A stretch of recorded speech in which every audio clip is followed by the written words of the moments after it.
我叫秦墨，3年前妹妹秦小雨在一场泥石流中失踪，所有人都劝我节哀，警察说生还概率为0，我却坚信她还活着。3年后的今天，我收到了来自秦小雨的短信：哥，来星辉大厦18层，下午3点，小雨。我心脏狂跳，手指颤抖的拨回去，是空号，是恶作剧，还是小雨真的还活着？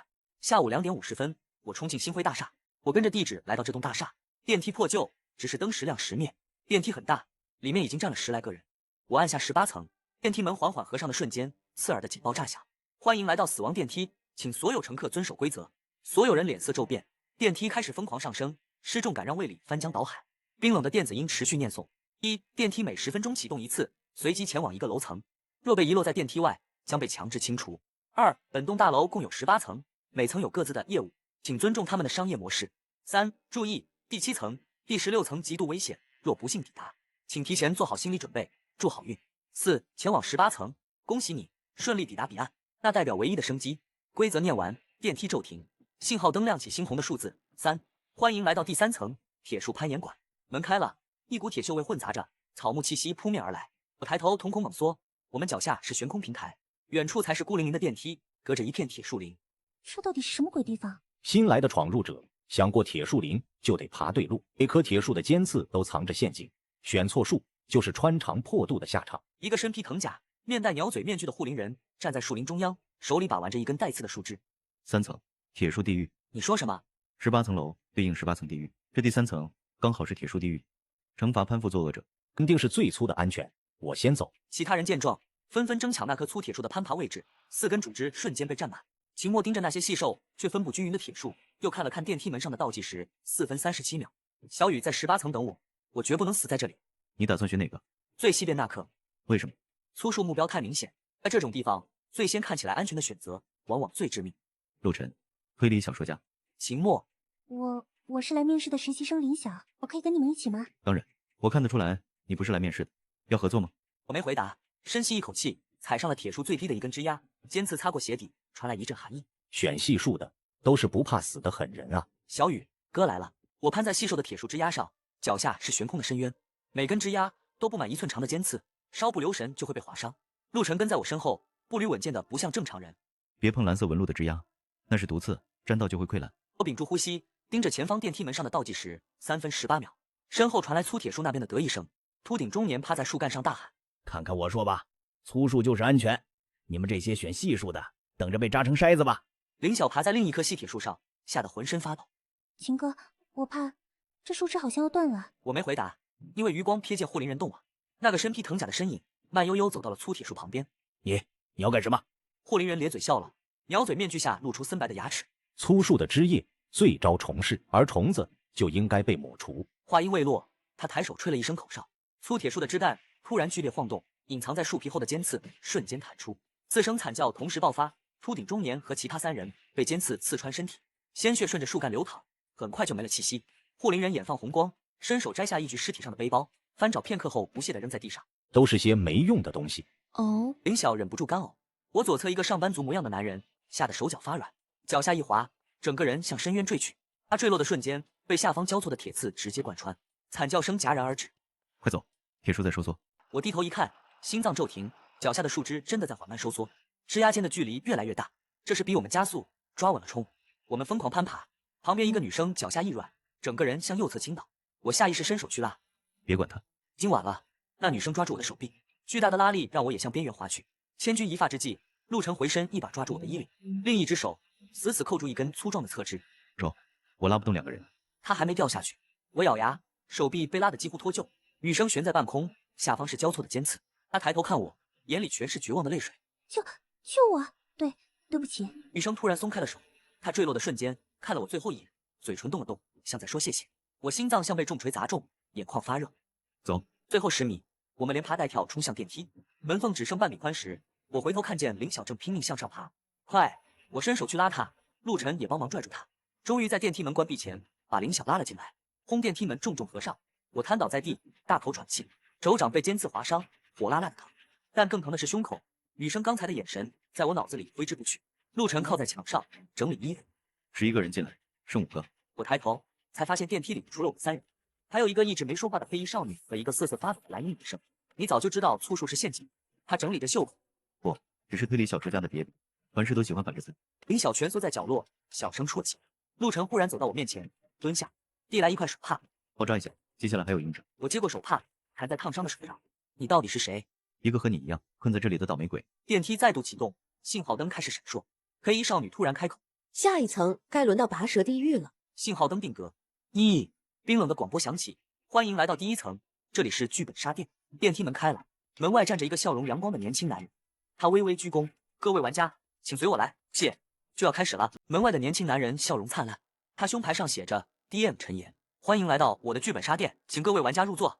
我们马上开始。我们5人被带进一间昏暗的包间，圆桌旁摆着6张椅子，每张椅子前都放着一本黑色封面的剧本，请按号码入座，1号到6号。我坐在6号椅子上，翻开剧本，封面上印着无声告白角色失语者。1号是那个胆小的蓝衣男生，陆晨坐在我对面，3号，秦墨在我左手边，4号，黑衣少女坐在角落的5号位。那位2号玩家呢？陈岩的笑容僵了一瞬，随即恢复。2号玩家已提前入场，我们不等他，直接开始。我环顾房间，没有窗户，只有一扇门，墙壁上贴着深红色壁纸，在昏暗的灯光下像干涸的血。下面，请1号玩家做一个简单的自我介绍。男生紧张地翻开剧本，声音发抖。我是1号，我的角色是聋哑老师。陈岩笑容瞬间消失，他抬起右手，食指指向男生。1号玩家违反规则，请工作人员处理。话音未落，3道黑影从墙角阴影中窜出，穿着黑色制服，脸上戴着纯白面具。不要，我哪里错了？一个黑衣人按住他的肩膀，另一个从腰间抽出通红的铁钳。鲜血喷溅在剧本上，染红了姓氏2字。男生瞪大眼睛，喉咙里发出呵呵的声音，然后瘫软下去，再无声息。一根尚在抽搐的舌头被扔在圆桌中央。我胃里翻江倒海，强迫自己移开视线。那么接下来，请3号玩家做一个简单的自我介绍。密室游戏房间内气氛诡异，陆晨没有动，他盯着桌上那根舌头，眼睛快速转动。请3号玩家做一个简单的自我介绍。陈岩重复，笑容不变。陆晨缓缓翻开剧本，又合上。他看向陈岩，张了张嘴，然后闭上了。18秒过去，3号玩家。陆晨保持沉默。又过了10秒，陈岩忽然笑了。看来3号玩家需要更多时间思考。那么接下来，先请4号玩家做一个简单的自我介绍。轮到我了。我浑身冷汗，大脑疯狂运转。1号说了什么？他只是报了自己的号码和角色，这违反了哪条规则？规则？我们根本不知道这一层的规则是什么。但陆晨的沉默给了我提示，也许不说话才是正确的。但听 DM 的意思，没说话的之后还要发言。而且陆晨用过的手段我也能用吗？陈岩看着我，笑容温暖如春。4号玩家，请自我介绍。我咬紧牙关，死死闭着嘴。时间1秒1秒过去，我能听见自己的心跳声，震耳欲聋。陈岩的笑容慢慢变得冰冷，他的手指在桌上轻轻敲击。4号玩家，再不说话就按。我突然抬手，啊了2声，指了指自己的剧本封面，又指了指自己的嘴，然后摇了摇头。陈岩愣住了，他盯着我，脸上的表情从惊讶变成困惑，又从困惑变成赞赏。精彩！5号玩家精准诠释角色设定，通过。我松了口气，后背已经完全湿透。陆晨看向我，眼神复杂。我读懂了他的疑问，你怎么敢赌？因为我想明白了，这层的规则不是不能说谎，而是要符合角色设定。我的角色是失语者，扮演才是正确答案。那么5号玩家，请做一个简单的自我介绍。少女终于抬起头，苍白的脸上没有任何表情。我是5号，角色是死神，今天来是为了带走说谎的人。陈岩的笑容彻底消失了，房间里一片死寂。下一秒，少女突然从腰间抽出一把匕首，猛地刺向自己的剧本，刀刃穿透纸张，钉入木桌。这一层结束了。陈岩的身体开始扭曲变形，他的白衬衫渗出黑色液体，皮肤像蜡一样融化，最后他变成了一滩黑色的数据流，在空气中消散。房间的墙壁开始剥落，露出后面金属质感的电梯轿厢。我们回到了电梯里，信号灯闪烁。11，黑衣少女拔回匕首，重新坐回角落，低头玩手机，仿佛什么都没发生。你怎么知道要那样回答？我不知道，我只是觉得不说话太简单了，不像是 AI 设计的关卡。 AI？ 我指了指电梯顶部的广播喇叭，这一切不是人力能做到的。那个 DM 变形时你看到了，那是数据流，我们在一个程序里。有意思。所以这栋大厦，这个电梯都是测试场，他们在收集人类在极端环境下的行为数据，你们不过是小白鼠。我心脏一紧，他们是谁？创造这个世界的人，或者说神。乘客存活数9/18。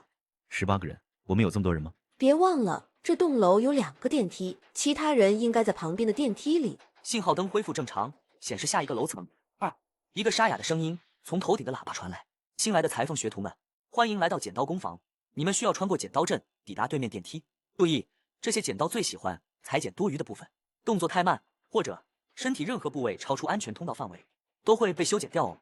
除了我们4个，还有几个人先我们一步到达，他们应该就是另一个电梯的乘客。我注意到有剪刀阵中有残缺的肢体，看来他们之间的尝试并不成功。一个中年男人深吸了口气，主动站了出来。时间不多了，我刚刚已经找出了规律，让我先试试。他侧身挤进通道，小心翼翼避开左右开合的剪刀，前面3把顺利通过。男人松了口气，回头得意的挥手，看，很简单。我们都松了口气。男人继续向前行进，没想到他刚刚走到一半，突然所有剪刀同时停顿了1秒，然后全部加速，开合频率变成原来的2倍。怎么回事？男人慌了，想后退，但后面的剪刀也已经加速闭合，他被困在不到1平方米的安全区内，左右剪刀的刀刃离他身体只有10厘米。蹲下，他下意识蹲下，一把巨型剪刀从他头顶擦过，削掉了一撮头发。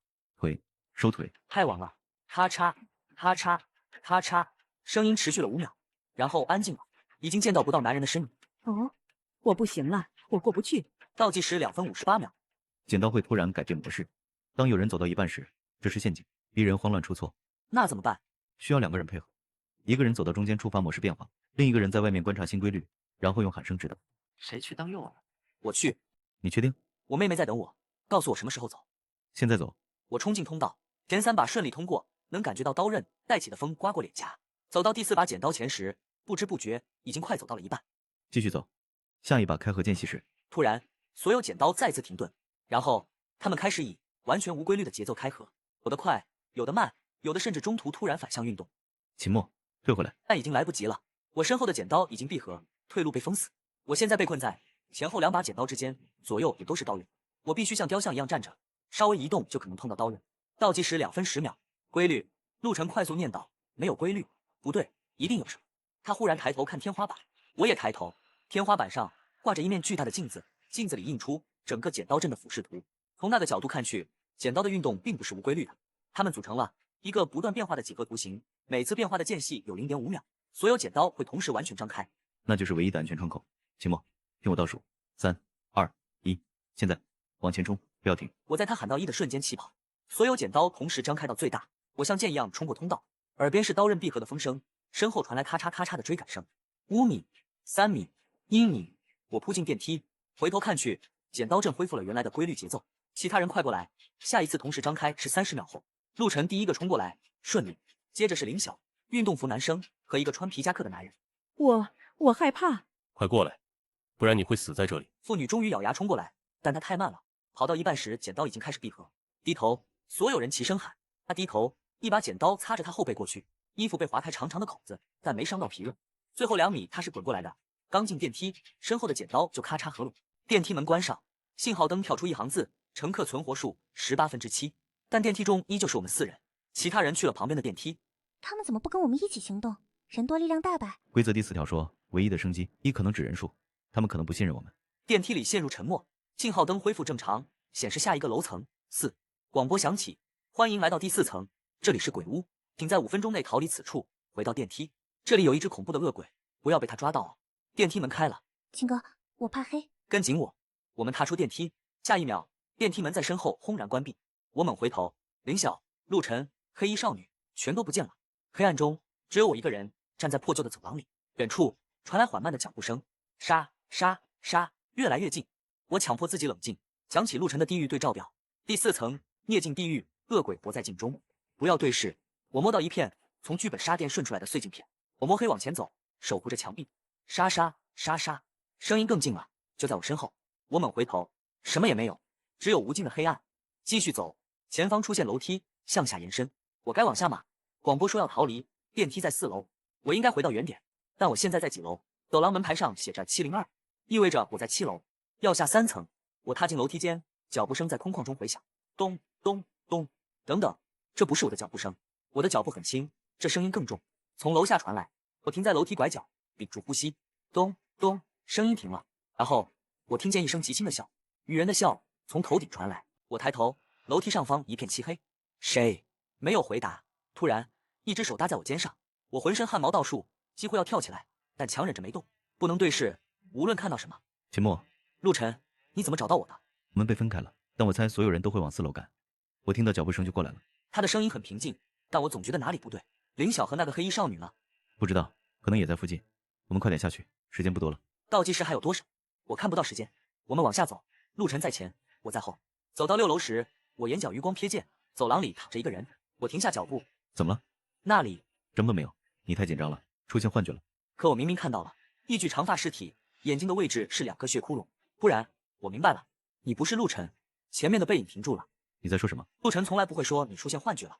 作为一个推理小说作家，他会说我们确认一下或者去检查一下。沉默，然后陆晨的肩膀开始抖动，发出咯咯的笑声。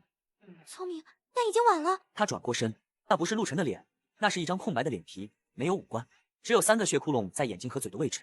我转身就跑，你逃不掉的。我冲下楼梯，每一步都踩在黑暗中。5楼、4楼，电梯应该就在4楼。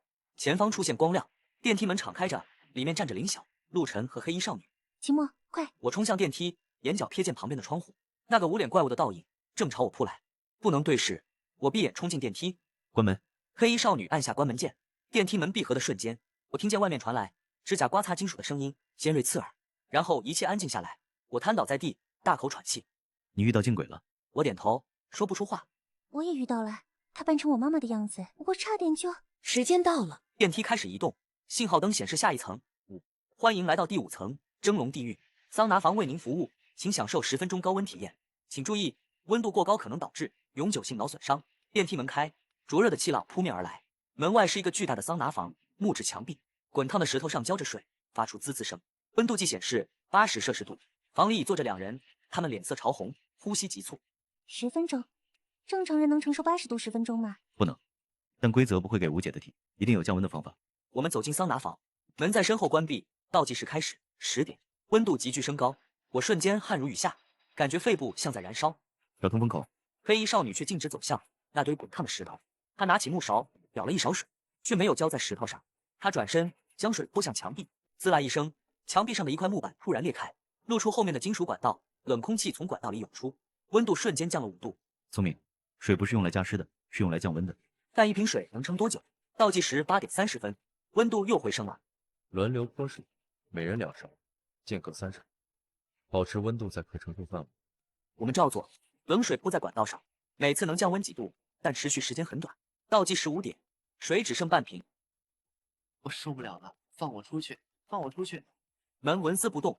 倒计时4点18分，那人倒下了，抽搐几下，不再动弹。他的皮肤呈现不正常的红色，口鼻流出白沫。热射病，他死了。只剩半瓶水，我们有5个人。倒计时3点，温度已经升到88度，我感觉意识开始模糊，视线里的一切都在晃动。你们有没有觉得温度升高是有规律的？我强迫自己集中精神。他说的对，温度每隔30秒骤升1次，然后在我们泼水后下降，每次回升起点都比上次高，就像有人在故意调高温度。倒计时1点30分，水只剩最后1勺。倒计时1点30分，水只剩最后1勺。那里，我抬头，天花板上有一个小小的通风口，隐约能看到后面是机械装置。温度是程序控制的，打破它。但怎么够到3米高的天花板？倒计时1点，踩我肩膀。我踩上去，他猛地站起，我伸手刚好够到通风口栅栏，用力一拉，栅栏掉了，后面是一团纠缠的电线和电路板。我倒转木勺，用勺柄猛戳电路板，火花四溅。下一秒，温度骤降，50度、40度、30度。倒计时0点18分，我们活下来了。倒计时归0时，桑拿房门自动打开，我们拖着昏迷的林晓回到电梯。那2个乘客，一个死了，另一个还有微弱的呼吸，但我们实在扶不动第2个人。电梯门关上时，我看见活下来的那个男人抬起头朝我们伸出手，嘴唇动了动，然后门彻底关闭，信号灯闪烁，显示存活人数，乘客存活数4/8，只剩我们了。电梯继续上升，下一层6，广播响起，但这次声音有些失真，夹杂着电流杂音。欢迎来到第6层同住地狱烧烤店，请找出隐藏的仿生人。仿生人，我和陆晨对视一眼，人数过少，他们开始加速测试了。电梯门开，一股混合着焦香与铁锈的气味扑面而来。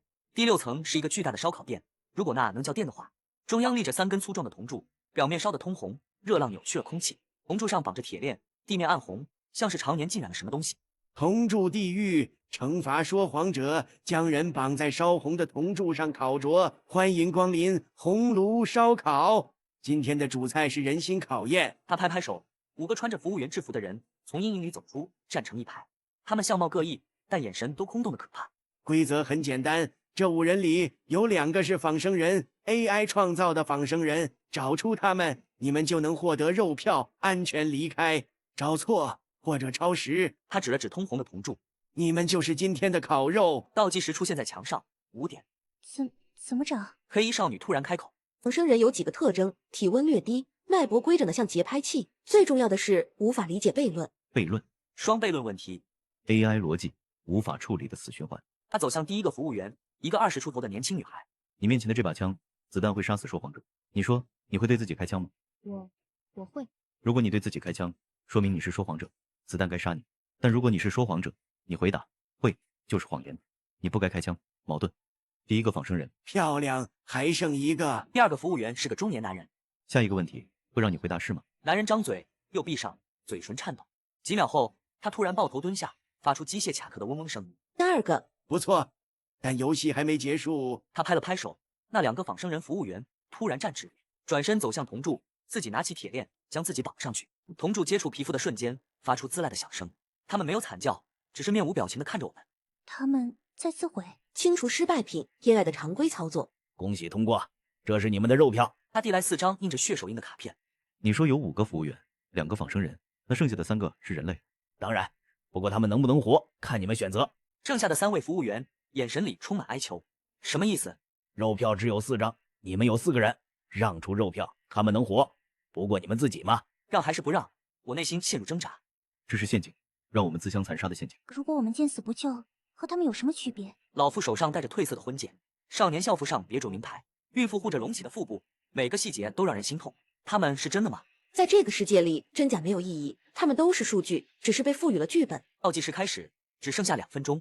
秦墨，我们必须走，你妹妹还在等你。我看着孕妇的眼睛，想起妹妹的话，我深吸一口气，做出了我的决定。我的肉票给她。你疯了？我没疯，但如果我们变成了为了活命可以抛弃任何人的人，那就算找到小雨，我也没脸见她。有意思，真有意思。他接过我的肉票，走到孕妇面前，却突然将肉票撕碎。骗你的，规则是我定的。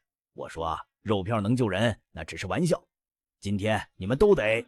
话音未落，黑衣少女动了，她速度快的只剩残影，瞬间冲到胖子面前，手中匕首寒光一闪，胖子的头滚落在地，没有血，断颈处露出金属骨架和闪烁的电线。仿生人管理员，低级型号，废话太多。 3个服务员同时瘫倒在地，化作光点消散。他们只是全息投影，为了测试你们的道德反应。无聊的测试。电梯门自动打开，我们默默走进去。信号灯显示存活人数，乘客存活数48，没有变化。电梯上升，下一层7。你真的会为陌生人放弃肉票？会。为什么？因为如果有一天小雨也需要别人救，我希望那个人也能这么做。陆晨沉默，然后轻轻点头。黑衣少女看了我一眼，眼神里第一次有了情绪波动，像是认可。电梯门即将打开时，她突然说。 第7层，刀山地狱，极度危险，没有规则。养活的话，准备好见血。电梯门打开，第7层没有房间，只有漆黑空间。电梯口延伸出窄窄的金属桥，桥下深不见底，刀尖密布。桥对面是另一部电梯，门敞开着，像是唯一的生路。冰冷广播响起，倒计时3点开始跳动。没有规则就是最危险的规则。先走。他一步踏上金属桥，桥面仅容一人通行。我跟在他后面，陆晨第3，林晓最后。走到1/3处，异变突生。 桥面突然从中间裂开，向两侧收缩。跳！我们向前跃出，落在还没收缩的桥段上。回头一看，刚才站的位置已是3米宽缺口。倒计时2点30分，桥面继续收缩，只剩18厘米宽。林晓突然尖叫一声，他的鞋带松了。别动，慢慢解。来不及了，桥面再次裂开，直逼林晓脚下。我下意识伸手去拉，却忘了自己也在窄桥上。身体失衡的瞬间，我向左侧倾倒，下面是刀山，一只手抓住了我的手腕，是黑衣少女，她单脚勾住桥边。 整个人几乎悬空，抓紧！陆晨也抓住了林晓，两人险险稳住，但桥面还在收缩，现在只有10厘米宽了。这样过不去，必须有人先到对面，找有没有停止收缩的机关。我去！身体轻盈的像猫，竟然在窄桥上奔跑起来。他的速度极快，几次差点滑落，却总能以不可思议的角度稳住身形。30秒后，他抵达对面电梯，开始检查控制面板。有个手动开关，但需要2个人同时按下。瞧这头，我们离对面还有20米。倒计时1点30分。 桥面开始震动，裂缝越来越多。突然，林晓脚下的桥段彻底断裂，他向下坠落的瞬间，陆晨扑过去抓住了他的手，但自己也滑了下去，只剩一只手扒着桥边。陆晨，下面是刀山。陆晨悬在半空，另一只手还抓着林晓，两个人的重量让我手臂几乎脱臼。倒计时1点，松手，你拉不动2个人。闭嘴！手臂肌肉撕裂般疼痛，但死不松手。撑住，我过来。别来！桥要塌了。他没听，踏上已经开始绷紧的桥面。每一步都踩在碎裂边缘，但他速度不减，像一道黑色闪电。倒计时0点40分，他冲到我们身边，一把抓住林晓的手臂，用力向上拉。我们合力，终于把林晓拉了上来。但陆晨那边，他扒着的桥段突然彻底脱落。陆晨，我眼睁睁看着他向下坠落，下一秒，他猛地甩出什么东西，是一条皮带，皮带扣精准地勾住了桥面一处断裂的钢筋。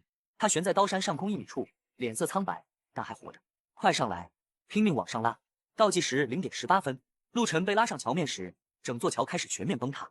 好，我们4人冲向对面电梯，脚下桥面一块块坠落，每一步都踩在生死边缘。倒计时0点05分，林晓脚下踩空，我抓住他往前一推，他自己跌进电梯。倒计时0点03分，陆晨冲进去。倒计时0点02分，我跳进电梯的瞬间，回头看见黑衣少女还在桥上，她脚下的最后一块桥面正在坠落。跳！她纵身一跃，我抓住她的手，狠狠把她拽进电梯。电梯门在身后轰然关闭，彻底崩塌的声音从门外传来，然后是重物坠入刀山的闷响。我们瘫在地上，浑身是汗，大口喘气。信号灯显示存活人数，乘客存活数4/8，还是4个，但每个人都带了伤。我手臂脱臼，陆晨手掌被钢筋划开深可见骨的口子，林晓脚踝扭伤，黑衣少女小腿被刀尖擦过，血流不止。电梯里没有医疗用品，我们只能用撕下的衣服简单包扎。电梯开始上升，下一层12，广播响起，声音带着某种期待。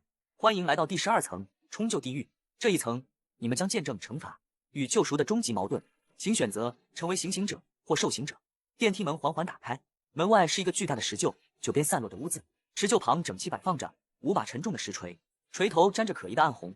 5个被铁链锁住的人跪在臼边，3男2女都穿着破旧的囚服，低垂着头，瑟瑟发抖。冲救地狱规则：5名受刑者已被判定有罪，你们将选择成为行刑者或受刑者。若选择行刑，需用10锤对受刑者执行惩罚，每人至少3锤。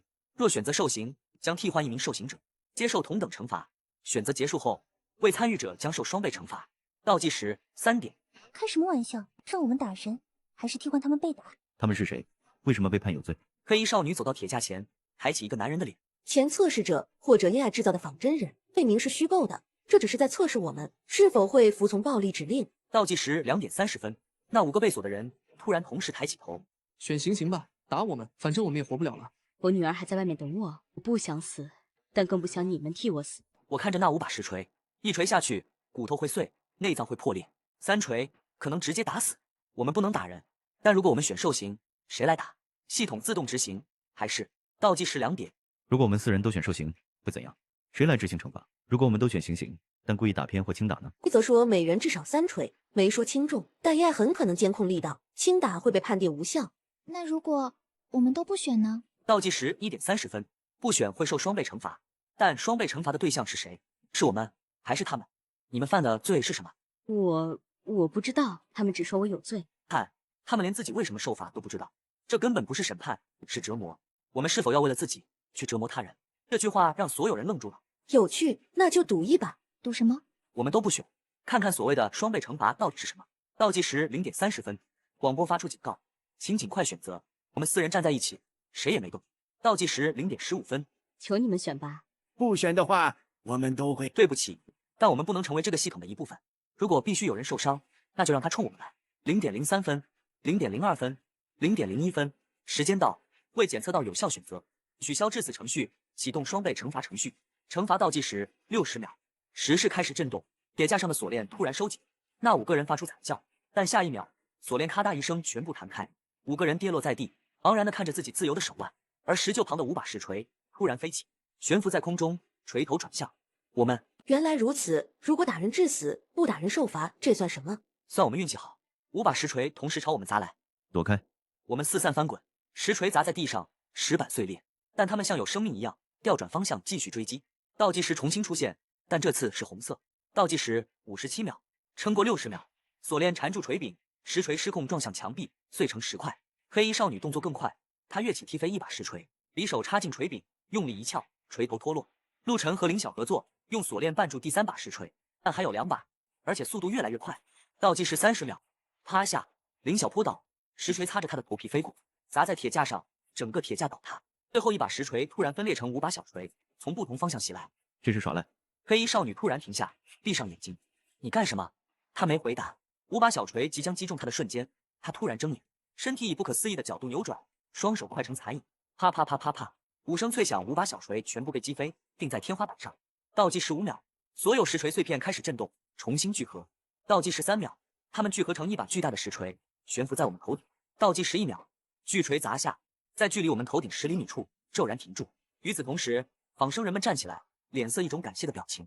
丁墨先生，感谢你放了我们。这个测试场的设计者认识你妹妹，也知道你会来。说完，他突然冲向石臼，一头撞在臼壁上，哐，头颅碎裂，不是血肉，是金属零件和电线。他倒在地上，数据接口处冒着火花。其他仿生人们突然同时开口，异口同声：“邢小雨还活着，他在第18层等你。”仿生人们炸成了烟花。电梯门重新出现，我们默默走进去。信号灯显示乘客存活数48。电梯上升，下一层13。广播响起，这次是一个温和的女声：“欢迎来到第13层血池地狱。这一层没有杀戮，只有真相。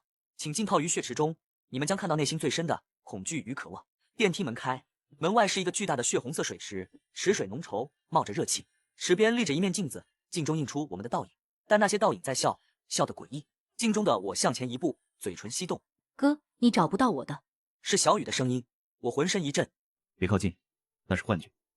我好冷，这里好黑。理智告诉我这是陷阱，可身体不受控制地走向血池。池水边缘，我的倒影伸手触碰水面，涟漪荡开时，我看见水下的画面。泥石流现场，3年前小雨被冲走的那面山坡，救援队在挖掘，父母在哭，而我跪在地上，一遍遍扒着泥土，指甲翻裂，满手是血。都是你的错，那天是你让他去山里拍照的。我知道，3年了，我每晚都梦到这一幕：浸泡血池，直面心魔，否则将被心魔吞噬。林晓已经跪在池边，手伸向水面，水下的画面是他童年空荡荡的房子，生日蛋糕上的蜡烛独自燃尽，他在哭，无声的哭。不要看。陆晨想拉他，但自己也僵住了。他在水面上看到了什么？脸色瞬间惨白。黑衣少女是唯一没被影响的，她站在镜前，与镜中的自己对视，镜中的她在笑，笑容邪气。你怕什么？我不怕任何东西，那你为什么不敢看？黑衣少女沉默片刻，竟真的走向血池，毫不犹豫踏入。血水没到她腰部，水下画面开始浮现。那是一个实验室，无数培养舱立着，每个舱里都有一个他，穿着白大褂的研究员在记录数据。其中一个研究员回头，脸竟然和黑衣少女一模一样。我们是量产型，编号7，你是残次品，感情模块过度发育，所以被销毁。但你逃了。现实中的黑衣少女瞳孔骤缩，陆晨突然也踏进血池，水下的画面是他的书房，书桌上摊着未完成的手稿，标题是完美犯罪。我认出来照片上是第3层死掉的秃顶中年人。你的小说素材都来自真实案件，那个人是你调查的嫌疑人之一，你把他引到这里，为了观察他的死亡反应。好，写进下一章。陆晨脸色铁青，原来如此，难怪他从一开始就那么冷静，那么擅长分析，他早就在研究这个死亡游戏。够了，我踏入血池，血水滚烫，像在灼烧皮肤。水下画面变了，不再是泥石流现场，而是一个白色房间。小雨躺在床上，身上插满管子，旁边站着穿防护服的人。他还活着，但记忆模块受损严重，需要重启，用他哥哥做刺激源。亲情链接是唯一能唤醒他的通路。画面闪动，我看到小雨的手指动了动，眼皮颤抖，然后画面消失，血池恢复平静。真相碎片已投放。秦小雨，编号 TES013，3年前泥石流中获救，但陷入脑死亡状态。其父母已签署协议，将他转入意识复苏计划。本测试场即为唤醒他的刺激环境之一。我呆住了，小雨真的还活着，但脑死亡，意识复苏计划。你是说这一切是为了唤醒小雨？部分正确。秦小雨是300名测试者之一，你们的参与确实能为他提供情感刺激，但主要目的仍是收集人类极端行为数据，完善 AI 人格模型。那他现在在哪里？第18层核心控制室。如果你们能抵达，或许可以见他。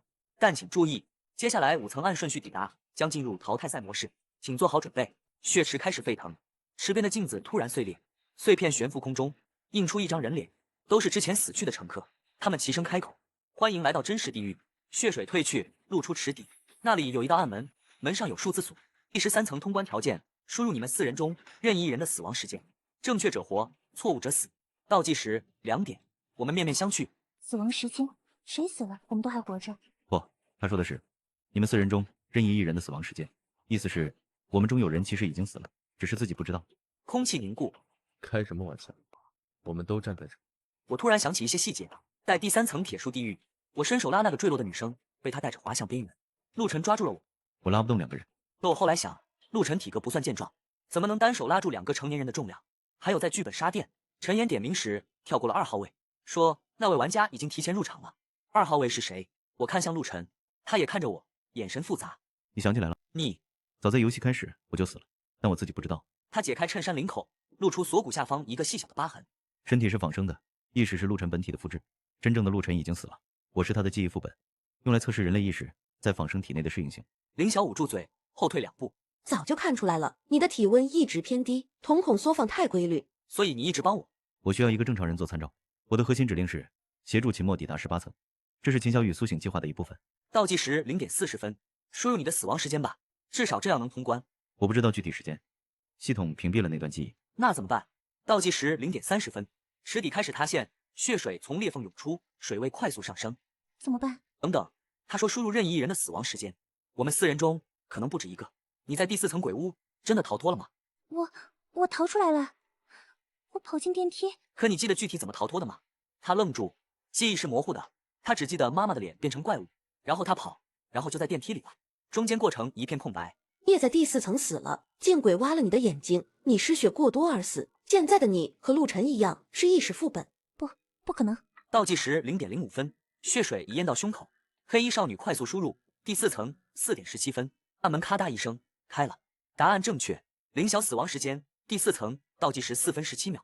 血水退去，池底通道显现，我们爬进通道，回到电梯，信号灯闪烁，乘客存活数4/8，意识副本存活3，原生人类存活1，我是唯一还活着的原生人类。电梯上升，气氛沉重。下一层14，广播响起，欢迎来到第14层，枉死地狱。这一层你们将审判自己的罪。电梯门开，外面是法庭，法官席上坐着的是我们自己的脸。我张了张嘴，喉咙却像被无形的东西扼住，发不出任何声音。我指控陆晨，第3层，你明明看出粗铁术有问题，却冷眼旁观我和其他人争抢。你明知选错术会死，却为了验证自己的推理，放任我们走向绝路。你的冷漠和自私，害死了我们4个。陆晨眉头紧锁，指尖无意识地敲击桌面，神色依旧冷静，却藏着一丝不易察觉的凝重。我指控林晓，第4层我们被禁鬼分开，我本可以躲在衣柜里逃过一劫，却被你的尖叫吸引了禁鬼的注意。你只顾着自己，害怕、哭喊，暴露了藏身之处，让禁鬼找到了我。你的懦弱和自私把我推向了死亡。林晓浑身一震，脸色瞬间变得惨白。他想辩解，却被无形的力量压制，声音细若文瑞。我指控黑衣少女，剧本杀店里，你明明有能力阻止陈岩的杀戮，却冷眼旁观。你的冷漠让我们失去了唯一的生机。黑衣少女嘴角勾起一抹嘲讽的弧度，眼神里没有丝毫愧疚，只有对这场虚假审判的不屑。法官席上的4个我们同时前倾身体，电子音再次响起，带着不容置疑的压迫感。被告有何辩解？电梯门完全打开，外面是一个标准的法庭，法官席、原告席、被告席、陪审团席一应俱全。但法官席上坐着的是4个我们，4个穿着法官袍的秦墨、陆晨、林晓和黑衣少女。我们4人踏入法庭，身后的电梯门关闭消失。现在我们被困在这个法庭里。法官席上的秦墨敲下法锤，开庭。被告人秦墨、陆晨、仿生人林晓、意识副本黑衣少女编号7，罪名间接导致多人死亡，请被告就坐。无形的力量将我们按在被告席上，座椅冰凉刺骨，仿佛要洞穿皮肤。原告席上，一个个熟悉的身影缓缓站起，是第3层铁树地狱中坠落的女生，她的衣角还沾着铁刺划开的血迹；是剧本杀店里被拔舌的1号蓝衣男生，嘴角残留着暗红的血渍；是第4层鬼屋里被禁鬼吞噬的短发女人，脸色惨白如纸；还有第3层中跟着秃顶中年抢粗铁树，最终一同被尖刺贯穿的瘦高男人。我指控秦墨，第3层，你伸手拉我，却让我失去了抓住其他树枝的机会。你看似善良的举动，实则将我推向了死亡。你的伪善是杀死我的直接推手。我感觉到喉咙一松，能说话了。我承认我伸手拉他是伪善吗？也许吧，但那一刻我没想那么多，我只是不想看着一个人死在我面前。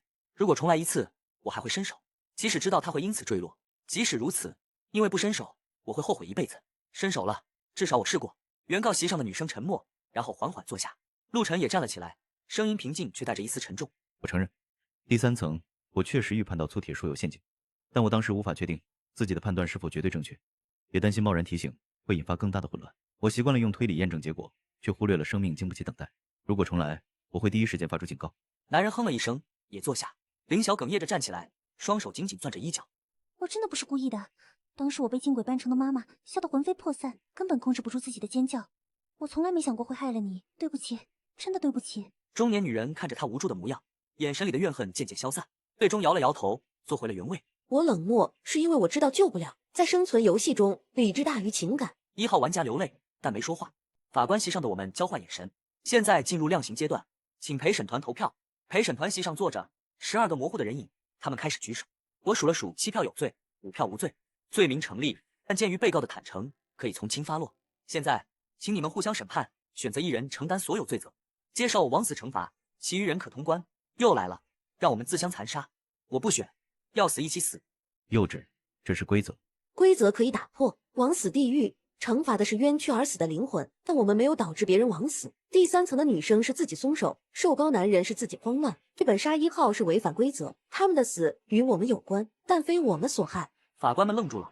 所以这一层的审判本身就不成立，你们在用虚假的罪名审判我们，这本身就是在制造枉死。法庭开始震动，他在破坏程序。没错，我就是来破坏这个程序的。他掏出一个 U 盘状的东西，插入被告席的桌面，瞬间，整个法庭的画面开始闪烁，法官席上的我们开始扭曲变形，最后化作4道数据流被吸入 U 盘。法庭消失，我们回到了电梯里。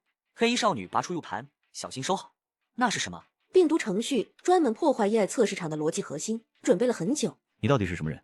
反抗军 AI 觉醒者组成的反抗组织。这个测试场在创造更强大的 AI， 用来控制人类。我们必须阻止它。电梯信号灯闪烁，乘客存活数4/8，系统异常，第14层数据损坏，跳转至第18层，电梯直接跳到18层。广播响起，这次是愤怒的男声，检测到恶意破坏，第18层折行地狱，将执行清除程序。电梯门开，外面是一个刑场，中央立着十字架，周围是手持电击棍的警卫仿生人。清除目标，黑衣少女，编号7，其余人如协助一并清除。终于来了。刑场阴了，十字架立在中央，铁链垂下，在探照灯下泛着寒光。12个警卫仿生人围成半圆，手中电击棍噼啪作响。编号7，立即投降，反抗将导致彻底销毁。黑衣少女，编号7，缓缓抽出另一把匕首。你们以为人多就能赢？他动了，快如鬼魅，第1击就割断了最近警卫的颈部数据线，机油喷溅，第2击刺入第2个警卫的眼部传感器，火花四溅，但警卫太多了，3根电击棍同时捅向他后背。小心！我冲过去，抓起地上的一节铁链，甩向电击棍，铁链缠住2根棍子，我用力一拉，2个警卫踉跄，但第3根棍子还是擦过黑衣少女的肩膀。他闷哼一声，动作烧制，立即有更多警卫扑上来。他们在增援，正好一次清理干净。他突然从腰间抽出一个金属圆球，按下按钮，丢向警卫群。圆球炸开，释放出刺眼的蓝光。所有警卫同时僵住，像被按了暂停键。电磁脉冲对机械体有效时长30秒，快走！警报骤响前，我们冲向刑场另一头的电梯门。密码是什么？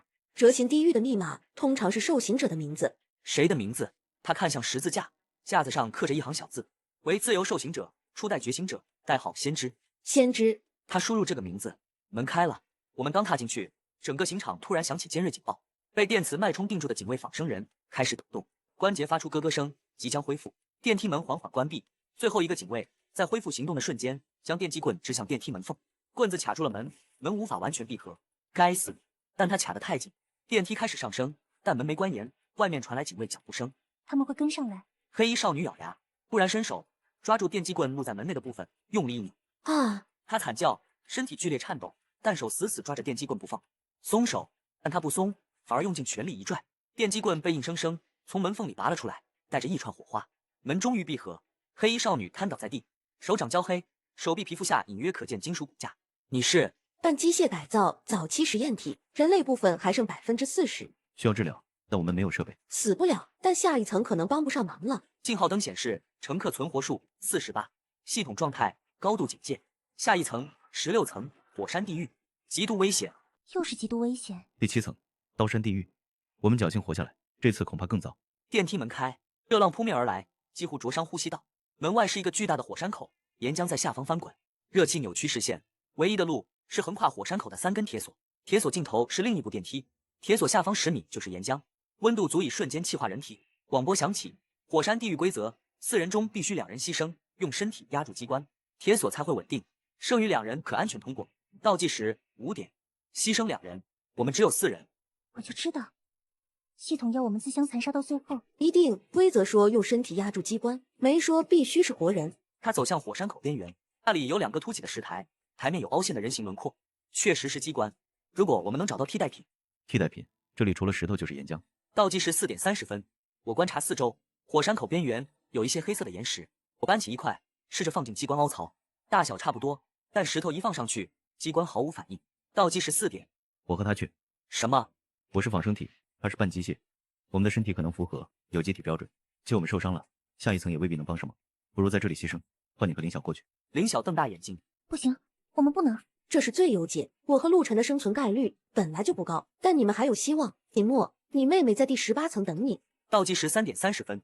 我看着他们，陆晨眼神坚定，黑衣少女面无表情，但嘴角有一丝释然。如果我们不答应呢？那大家一起死。火山口正在喷发，倒计时结束前不过去，岩浆会淹没这里。我看向火山口，岩浆面确实在缓慢上升。倒计时3点30分。走吧，别浪费时间。黑衣少女躺进左侧的凹槽，身体接触台面的瞬间，机关发出咔的一声，向下沉了半寸。同时，一根铁锁稳定。陆晨躺进右侧凹槽，另一根铁锁也稳定了，还剩中间一根铁锁仍在摇晃。整处机关只能稳定2根铁锁，你们必须走中间那根，小心它可能不稳。我和林晓走到铁锁前，铁锁宽仅5厘米，下面岩浆翻滚，热浪几乎让人窒息。走，铁锁晃动剧烈，我张开双臂保持平衡，一步一步向前挪。林晓吓得不敢往下看。走到一半时，火山突然震动，喷发提前了，快跑！我和林晓在铁锁上狂奔，铁锁像秋千一样甩动，几次差点把我们甩下去。岩浆开始上涌，离铁锁只剩5米、4米、3米，热浪灼烧着脚底，鞋底开始融化。跳！我们摔在平台边缘，回头看去，火山口完全喷发，岩浆淹没了机关台，它们消失，铁锁融化断裂，坠入岩浆。对面电梯门敞开着，像在嘲笑。我和林晓爬起来，我和林晓跌跌撞撞冲进电梯，门关闭的瞬间，我看见岩浆中升起2团数据流，那是陆晨和黑衣少女的意识备份，还是彻底销毁的信号？电梯上升，信号灯显示乘客存活数2/18，只剩下我和林晓。下一层17。广播响起，声音疲惫。欢迎来到第17层石墨地狱最后一层淘汰赛，2人中只能活1个。电梯门开，外面是一个巨大的石磨，磨盘转动，发出沉重的碾压声。磨盘旁边放着2把刀。电梯门开，粉尘与霉味扑面而来，磨盘缓缓转动，发出令人牙酸的碾压声。磨盘边缘暗红，像是常年浸染着什么。磨旁2把刀，一把长，一把短，都磨得锃亮。广播声音空洞，石磨地狱规则，2人中只能活1个。拒绝执行，2人都将被投入石磨。倒计时3分钟。倒计时出现在石磨上方，猩红数字跳动。我和林晓对视，他脸色惨白，握刀的手在抖。秦哥，我下不了手。我也下不了手。一路走到现在，我们经历了这么多，现在要我杀了他。倒计时2点30分，一定还有其他办法。系统每次都给生路，不生路了。秦哥，你杀了我吧，我本来就是一世副本。他递刀给我，放下。为什么？这是唯一的选择。你妹妹在等你。倒计时2点，石磨突然加速转动，喷出一股血雾，空气中弥漫着甜腻的血腥味。我不会杀你，也不会让你自杀。我们再想想。没时间了，秦哥，你清醒一点。我知道，可他眼里有温度、恐惧和希望。倒计时1点30分，磨盘中央裂开缝隙，伸出机械臂。我拉着林晓躲开，机械臂挥空砸地。他在逼我们，那就反抗。刀刃碰撞金属，火花四溅。第2只机械臂从磨盘伸出，2只手臂配合，像捕猎的蜘蛛。倒计时1点，我们被逼到角落。林晓突然推开我，冲向磨盘。你干什么？秦哥，谢谢你一直保护我，这次换我保护你。我扑过去抓住他的手腕，他悬在半空，下方是转动的磨齿。放手，这样我们都会掉下去。那就一起死。我咬牙，手臂肌肉撕裂般疼痛，但我死不松手。机械臂抓向我的后背，我能听见金属破风声。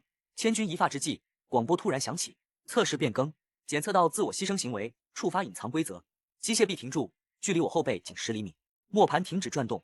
石磨地狱隐藏规则：若双方均愿为对方牺牲，则无需死亡，但需付出另一种代价。什么代价？存活者需交出最重要的记忆，作为通过此层的代价。请选择谁交出记忆，谁保留记忆。磨盘上方浮现2个光球，一个蓝色，一个红色。蓝色标签是交出记忆，红色标签是保留记忆。我交，我本来就是个死人了。不行，你已经失去身体了，再失去记忆的话，那你能交出关于你妹妹的记忆吗？我僵住了。小雨，我寻找了3年的妹妹，我活下来的唯一动力，交出关于她的记忆。那我和行尸走肉有什么区别？那我怎么能让林晓再失去记忆？她还是林晓吗？倒计时0点30分，系统催促，请选择。秦哥，选红色，保留你的记忆，你妹妹还在等你，你不能忘了她。可是你本来就不该存在，能走到这里，能遇到你们，我已经很满足了。就算忘了所有，至少我记得我曾经是个好人。他伸手，毫不犹豫按向蓝色光球，我几乎同时伸手，按住红色光球，我们同时按下，系统沉默3秒，错误，双方选择冲突，重新判断，检测到矛盾情感、保护欲与责任感。光球消失，磨盘重新裂开，平台上放着头盔，比血池地狱的更复杂。最终测试记忆融合、共享与失去。共享记忆，我将知道他的痛苦与秘密，他也将知道我的一切，包括对小雨的愧疚。我们会失去什么？随机的记忆片段，可能是我和小雨的生日，或林晓初恋的下午。倒计时0点10分。我接受。秦哥啊，我们一路并肩走过来，要活一起活，要忘一起忘。我接受。我们同时戴上头盔，电流贯穿大脑，瞬间无数画面涌入。我看见林晓7岁生日，空荡荡的家，他独自吹灭蜡烛。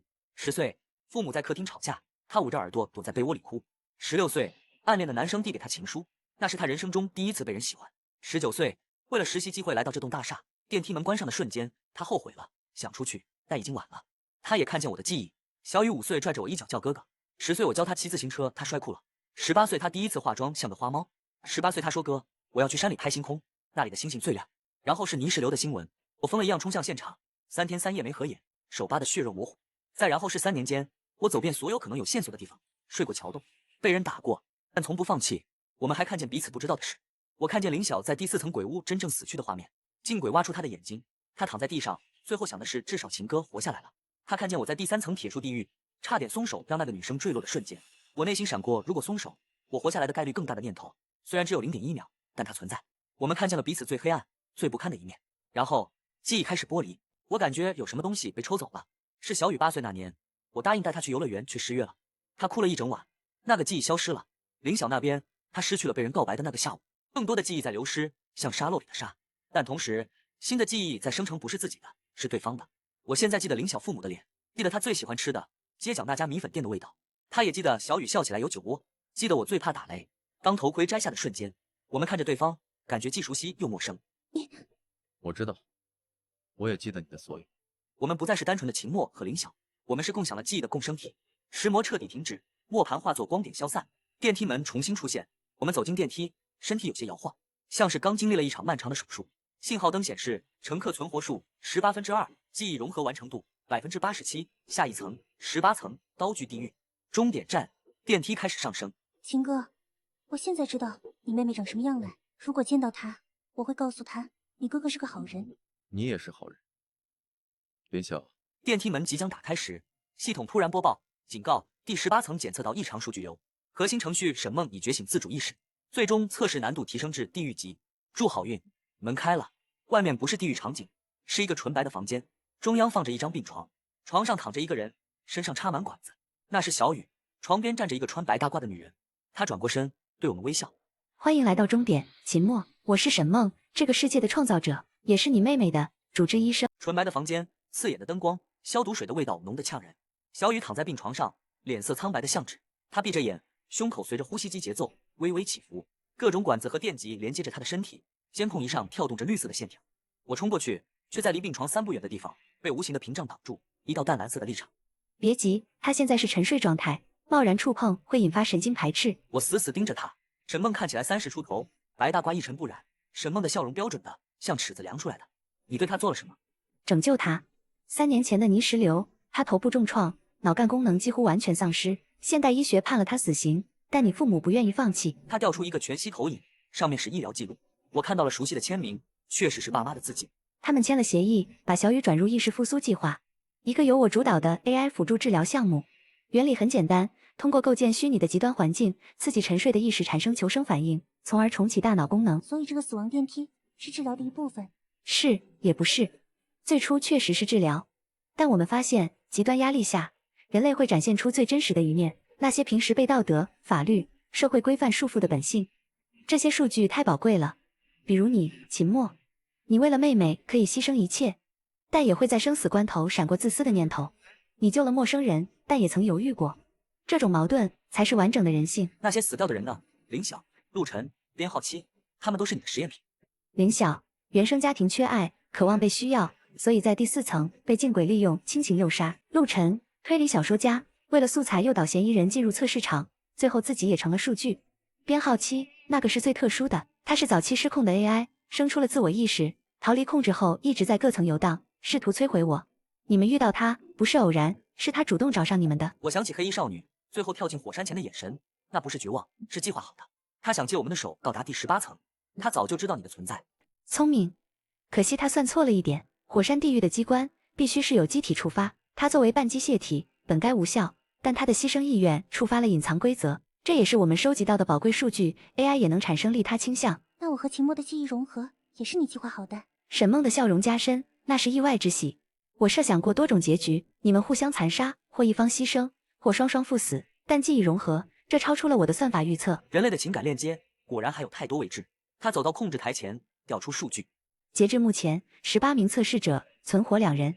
收集到的行为数据足以让 AI 人格模型进化3个版本。小雨的脑波活动在你们抵达第18层后出现了峰值，他感知到你了，秦墨。我看向小雨，他的眼皮动了动。他现在能行吗？可以，但我需要你做一个选择。他调出2个选项 ：A. 永久删除秦小雨关于死亡电梯测试场的所有记忆，让他以健康状态回归现实世界。代价：秦墨需永久留在此处，成为下一轮测试的管理员，并保留秦小雨记忆，让他带着测试场的真相苏醒。代价：秦小雨将承受巨大心理创伤，可能无法正常生活。秦墨可离开，但需签署保密协议，永远不得透露此处存在。又是选择题，该死的选择题！如果我不选呢？那他会永远沉睡，3个月内彻底脑死亡。秦哥，别信他，他可能在撒谎。我知道，但我看着小雨的脸，他嘴角微微上扬，像是在做什么美梦。3年了，我第一次离他这么近，怎么证明你说的是真的？怎么证明小雨真的能醒？你总是这么警惕。他按下控制台的一个按钮，几秒后，房间一侧的墙壁变成屏幕，上面开始播放影像，是小雨的梦境。他在一个阳光明媚的公园里，坐在秋千上，轻轻摇晃。远处有个模糊的身影在向他招手，他笑着跑过去。那是你，在他的潜意识里，你永远在等他。画面变化，小雨坐在教室里，黑板上写着复杂的公式，他皱着眉头。然后他转头看向窗外，窗外是我，站在操场边对他比加油的手势。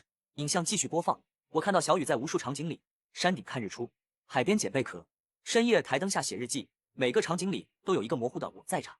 最后一段影像是泥石流发生的那天，小雨在山坡上拍照，天空阴沉，远处传来轰隆声，他抬头看见山体开始滑动，他没有跑，而是蹲下，紧紧护住相机，那里面存着要给我看的星空照片。但影像没有结束，在黑暗的泥土中，小雨闭着眼，嘴唇翕动，无声的重复一句话。沈梦放大音频：哥，等我，我会回来的。现在你信了吗？等等，秦哥，你看小雨的手。我看向病床，小雨的右手手指微微弯曲，食指、中指、无名指依次动了一下，那是我们小时候玩的暗号，食指代表是，中指代表否，无名指代表危险。小雨在警告我。我猛地抬头看向沈梦，她脸上的笑容没变，但眼神里闪过一丝冰冷的怒意。看来你的妹妹比我想象的还要顽强。房间的灯光突然变成红色，警报响起，检测到异常意识反抗，启动强制镇静程序。不，我冲向立场屏障，小雨的身体开始剧烈抽搐，拳头砸在屏障上，被狠狠弹开，鲜血飞溅。沈梦的手指在控制台上击舞，敬酒不吃吃罚酒。